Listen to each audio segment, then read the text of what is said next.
اعوذ باللہ من الشیطان الرجیم، بسم اللہ الرحمن الرحیم۔ دوستو، آج کی اس پوسٹ میں ہم جانیں گے کہ قبر کی پہلی رات میں کیا ہوتا ہے۔ قبر کی پہلی رات میں مردوں کے ساتھ کیا ہوتا ہے، آئیے اس کے بارے میں سنتے ہیں کہ رسول اللہ صلی اللہ علیہ وسلم نے کیا ارشاد فرمایا۔ ایک روایت ہے کہ جس کا خلاصہ یہ ہے کہ رسول اللہ صلی اللہ علیہ وسلم نے فرمایا کہ بے شک جب تک بندہ مومن دنیا سے انتقال اور آخرت کا سفر کرنے کو ہوتا ہے تو اس کے پاس فرشتے نزول فرماتے ہیں جن کے چہرے حسین و جمیل اور سورج کی طرح چمکتے ہوئے ہوتے ہیں۔ ان کے پاس جنتی کفن اور جنت کی خوشبو ہوتی ہے۔ یہ فرشتے اس قدر ہوتے ہیں کہ جہاں تک اس کی نظر پہنچے فرشتے بیٹھے ہوئے نظر آتے ہیں اور اسے گھیرے رہتے ہیں، اور حضرت ملک الموت تشریف لاتے ہیں اور اس کے پاس جا کر بیٹھ جاتے ہیں اور فرماتے ہیں کہ اے پاکیزہ روح، اللہ کی مغفرت اور خوشنودی کی طرف نکل کر چلے۔ پھر اس کی روح اس طرح سہولت اور آسانی سے نکل جاتی ہے جیسے مرکزے میں سے پانی کا قطرہ بہتا ہوا باہر آ جاتا ہے۔ بس اسے حضرت ملک الموت لے لیتے ہیں، اور دوسرے فرشتے جو وہاں دور دور تک بیٹھے رہتے ہیں پل بھر بھی ان کا ساتھ نہیں چھوڑتے، اسے لے کر اسے جنتی کفن اور خوشبو میں رکھ کر آسمان کی طرف چل دیتے ہیں۔ اس خوشبو کے متعلق حضور صلی اللہ علیہ وسلم کا ارشاد ہے کہ زمین پر جو بھی عمدہ سے عمدہ خوشبو پائی گئی ہے ویسی ہی خوشبو ہوتی ہے۔ پھر فرمایا کہ اس روز کو لے کر فرشتے آسمان کی طرف جانے لگتے ہیں، اور فرشتوں کی جس جماعت سے بھی ان کا گزر ہوتا ہے تو کہتے ہیں واہ کیا اچھی خوشبو۔ یہ فرشتے میت کا نام تعظیم و تکریم سے لے کر اس کا تعارف کراتے ہیں، یہاں تک کہ وہ اہل آسمان تک پہنچ جاتے ہیں اور آسمان کا دروازہ کھلواتے ہیں۔ پھر دروازہ کھول دیا جاتا ہے اور پھر وہ اس طرح دروازے کے اوپر چلے جاتے ہیں۔ پھر وہ 7ویں آسمان تک پہنچ جاتے ہیں۔ ہر آسمان کے فرشتے اسے دوسرے آسمان تک رخصت کرتے ہیں، اور جب 7ویں آسمان تک پہنچ جاتے ہیں تو پھر اللہ کا حکم ہوتا ہے کہ میرے بندے کا نام علیین میں لکھ دو، اور اب زمین پر ہی اسے لوٹا رہا ہوں، اور زمین سے ہی قیامت کے دن اسے دوبارہ زندہ کروں گا۔ اس کے بعد یہ روح زمین پر واپس آ جاتی ہے اور پھر میت کے جسم میں داخل کر دی جاتی ہے۔ اس کے بعد 2 فرشتے قبر میں اسے بیٹھا کر اس سے سوال کرتے ہیں کہ تیرا رب کون ہے، تیرا دین کیا ہے، محمد مصطفیٰ صلی اللہ علیہ وسلم کون ہے۔ پھر وہ ان کے صحیح جواب دیتا ہے تو پھر فرشتے کہتے ہیں کہ بے شک تو صحیح کہتا ہے۔ اس کے بعد اللہ کی طرف سے ندا آتی ہے کہ میرے بندے کے لیے جنت کا فرش بچھا دو، اس کو جنت کا لباس پہنا دو، اور اس کے لیے جنت کا دروازہ کھول دو۔ جنت کا دروازہ کھلتے ہی روح پرور ہوا اور خوشبو آنے لگتی ہے، اور قبر کو بہت کشادہ کر دیا جاتا ہے، اور اس کے بعد میت کے نیک اعمال حسین اور خوبصورت لوگوں کی شکل میں آتے ہیں اور میت کو رفاقت کا وعدہ کرتے ہیں اور خوشی کی بشارت دیتے ہیں۔ دوستو، آئیے جانتے ہیں کہ ایک کافر کی موت کے بعد کیا ہوتا ہے۔ اسی روایت میں یہ بھی ہے کہ کافر کی موت کے بعد سیاہ چہرے والے فرشتے آسمان سے آ کر اس کے آس پاس بیٹھ جاتے ہیں۔ اس کے بعد ملک الموت میت کے پاس میں بیٹھ کر کہتے ہیں کہ اے خبیث روح، اللہ تعالیٰ کی ناراضگی اور غضب کی طرف نکل کر چلی۔ یہ سنتے ہی روح خوف و ہراس میں سارے بدن میں دوڑنے لگتی ہے۔ پھر طرح طرح کی سختی سے اس کی روح زبردستی اس کے جسم سے نکال لی جاتی ہے، اور وہ فرشتے اس کی روح کو ٹاٹ میں لپیٹ لیتے ہیں۔ اس وقت اس روح سے مردوں کی سڑی ہوئی بدبو آتی ہے۔ فرشتے اس کو لے کر آسمان کی طرف پرواز کرتے ہیں، اور وہ آسمان کا دروازہ کھلوانا چاہتے ہیں، مگر آسمان کا دروازہ نہیں کھلتا۔ حکم ہوتا ہے کہ اس کا نام کافروں میں لکھ دو۔ اس کے بعد یہ روح زمین پر پھینک دی جاتی ہے، اور جسم میں داخل کر کے فرشتے سوال کرتے ہیں کہ تیرا رب کون ہے۔ وہ جواب دیتا ہے کہ مجھے معلوم نہیں۔ پھر فرشتے پوچھتے ہیں تیرا دین کیا ہے، وہ لا علمی ظاہر کرتا ہے۔ پھر حضور صلی اللہ علیہ وسلم کے متعلق سوال کیا جاتا ہے تو پھر یہی جواب دیتا ہے کہ مجھے معلوم نہیں۔ اس وقت خدا کی طرف سے ندا آتی ہے کہ میرے بندے نے جو کچھ کہا بالکل جھوٹ کہا، اس کے نیچے آگ کا بستر بچھا دو، اور دوزخ کا ایک دروازہ کھول دو۔ دروازہ کھلتے ہی دوزخ کی گرمی اور عرش کے آگ کے شعلے لپکنے شروع ہو جاتے ہیں۔ پھر اس کو قبر اتنی زور سے دبوچتی ہے کہ ادھر کی پسلیاں ادھر اور ادھر کی پسلیاں ادھر ہو جاتی ہیں۔ پھر اس کی بدعمالی ایسی صورت میں آتی ہے کہ اس کے جسم سے بدبو آتی ہے، اور اس کو عذاب اور مصیبت کی خبر سناتے ہیں۔ حضور پر نور صلی اللہ علیہ وسلم کا ارشاد ہے کہ جب میت کو قبر میں رکھ دیا جاتا ہے تو قبر اسے کہتی ہے کہ اے بدبخت خراب حال انسان، تو مغلاطے اور دھوکے میں رہ مجھ پر شان سے اکڑ کر اور تن کر چلتا تھا۔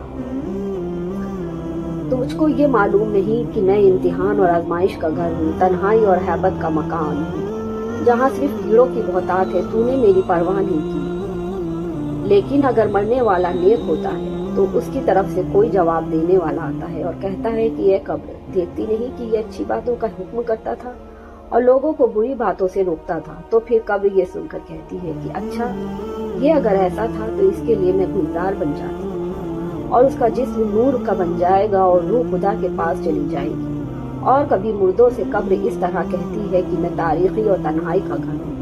अगर तू दुनिया में अल्लाह ताला की इताअत और फरमाबरदारी में रहा है तो मैं आज तेरे लिए रहमत हूँ, और अगर तू अल्लाह ताला की नाफरमानी और सरकशी की होगी तो मैं तेरे लिए अज़ाब जान बनूंगी।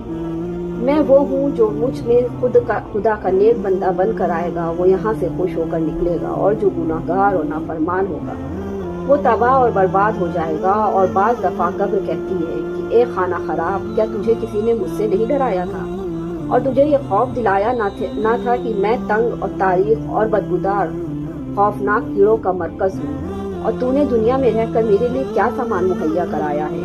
और जब कोई शख्स कब्र में दफन किया जाता है और उस पर अजाब और तकलीफ का नुज़ूल होता है तो उसके आसपास के मुर्दे जो मदफून होते हैं वो उसे कहते हैं कि ए शेख, तू किस कदर गाफिल रहा कि हमारे बाद भी तुझे दुनिया में रहने का मौका मिला और तू हमसे बाद में आया, फिर भी तूने अपने से पहले आने वालों से इबरत हासिल नहीं की, और तूने ना समझा कि मरने वाले तो मर चुके हैं और उनके अमाल भी पूरे हो चुके हैं, चाहे अच्छे अमाल थे या बुरे। मगर तेरे लिए तो बेहतरीन मौके थे कि तू दारुल अमाल यानी दुनिया में था और बुरे आफाल का तदारुक नेक कामों से कर लेता। तुझे तो काफी मोहलत मिली हुई थी। तू उन लोगों पर गौर करता जो कि तुझसे पहले लोगों के कंधों पर लद कर मिट्टी में मिला दिए गए। तुझे किसने धोखा दिया और तू किस मुगलाते और फरेब में पड़ा रहा। हदीस शरीफ में लिखा है कि हुजूर सल्लल्लाहु अलैहि वसल्लम ने इरशाद फरमाया कि कब्र जहन्नम की खंदकों में से एक खंदक है, ये जन्नत के बागों में से एक बाग है, और जब कोई शख्स मर जाता है तो उसको उसका ठिकाना सुबह और शाम दिखाया जाता है।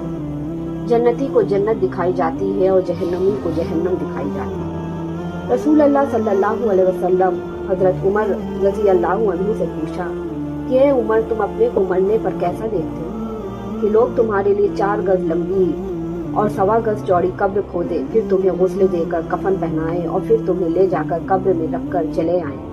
मुनकिर नकीर बिजली की तरह आंखें चमकाते, बादल की तरह गरजते, बाल जमीन पर लटकाते और अपने लंबे लंबे दांतों से कब्र की मिट्टी हटाते हुए आए और वो आकर तुम्हें छिंदोड़े। तो हजरत उमर ने अर्ज किया कि या रसूल अल्लाह सल्लल्लाहु अलैहि वसल्लम, क्या उस वक्त मेरी अकल मेरे साथ होगी? आपने फरमाया हाँ, अकल तुम्हारे साथ ही होगी। तो हजरत उमर ने अर्ज किया कि तो फिर मुझे कोई खौफ नहीं, मैं जवाब दे दूंगा। एक रिवायत है कि कब्र में सवाल के जवाब सिर्फ उम्मत मोहम्मदी की खुसूसियात है। अंबियाई सिद्दीकीन की उम्मत पर अल्लाह ताला की नाफरमानी की वजह से अजाब नाजिल हो जाता था, लेकिन रसूलुल्लाह सल्लल्लाहु अलैहि वसल्लम की आमद के बाद वो अजाब को माकूफ कर दिया गया और उसकी जगह मुनकिर और नकीर और सवाल जवाब का सिलसिला जारी किया गया। और जो शख्स मरने के बाद दफन नहीं किया जाता उससे भी सवाल और जवाब किया जाता है। दोस्तों, मौत दरअसल बंदा मोमिन का तोहफा है। हुजूर पाक सल्लल्लाहु अलैहि वसल्लम का इरशाद है कि मोमिन का तोहफा मौत है और उसके लिए एक खुशबूदार फूल है। सुलेमान बिन अब्दुल मलिक के अबू आजम रहमतुल्लाह अलैह से पूछा कि बताइए कि हम मौत से क्यों घबराते हैं? उन्होंने फरमाया, इसलिए घबराते हो कि तुमने आखिरत को बर्बाद कर दिया और दुनिया को आबाद कर दिया, लिहाजा आबादी से वीराने में जाना पसंद नहीं करते। सुलेमान ने कहा, आप सही फरमाते हैं। जिस शख्स को कब्र की जिंदगी पर यकीन हो और अपने नेक अमाल के बदले वहाँ अच्छे हाल में रहने की उम्मीद हो और ये समझता हो कि इस आलम से दोस्त अहबाब को छोड़कर चला जाऊंगा तो बरज़ख में रिश्तेदार और जान पहचान वाले मिल जाएंगे, तो फिर मौत से क्यों घबराए और इस जिंदगी को बरज़ख की जिंदगी पर क्यों तरजीह दे।